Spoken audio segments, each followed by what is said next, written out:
I had a dream that climate change wasn't real. I had a dream that the only things that fall are the autumn leaves and not the Amazon's burning trees. The only thing that rises is the morning sun, not the sea levels. The only thing that melts is an ice cream cone on a hot summer day, and not the polar bears' homes fading away. The only thing disappearing is a magician's bunny, not entire populations of bees and their honey. I had a dream the world was a perfect place, where everyone was able to feel hopeful and safe, where we all got along and sang the same song. People around the world had their own drinkable water, and the last thing you would think about is animal slaughter, where weather patterns' habits were normal and predictable, and flooding was a word only used when you put too much water in the backyard kiddie pool.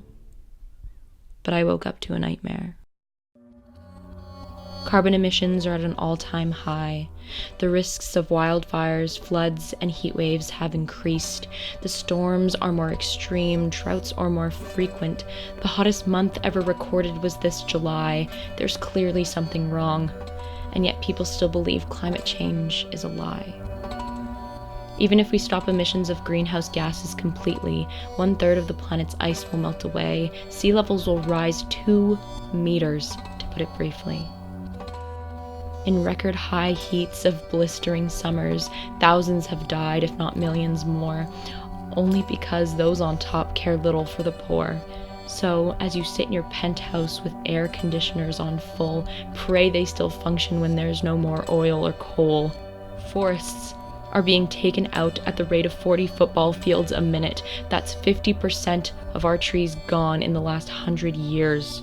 But that isn't the green that we like to see. So cut them all down. No. All people care about is the green in their wallets, not of the forests. It's hard to believe that we live in a world filled with so much greed. Shame to our extractivist society and our capitalist mentality. We'd rather take profit over policy, deception over clarity, and yet we still have the audacity to say, it's not our fault. It's never our fault. In fact, we've become professionals in denying our own fate, but it can't be avoided. Maybe it's because we've been put in a trance, a hypnotic state, being served a simple lie on an enticing plate. Maybe we've kept ourselves distracted, maybe we're too overwhelmed with what's at stake. Paralyzed with fear, we keep our heads down, we steer clear, we blindfold ourselves with denial.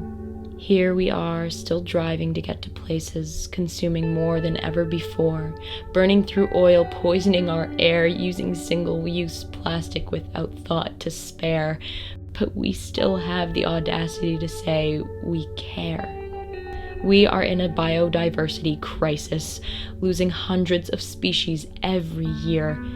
Like the 40% of insects about to disappear. There's only one species to blame, and that same one needs to fix it. How many more trees will have to burn? How many more species have to disappear? What will it take to make you learn that our solution won't just appear? We still accuse scientists and environmentalists for being ill or crazy, but where is the humanity of labeling someone else's insanity? All they want to do is open our eyes because, see, the planet is speaking to us in more ways than one. The climate is changing at a rapid rate, so why aren't we? Real action needs to be taken. It's time to wake up. This is happening now, and it's happening fast.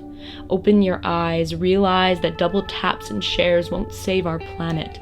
Stand up. Grab a friend, grab an enemy, grab a stranger. Change will only happen if we work together. Do something. Denial is no longer an option. It's time to wake up.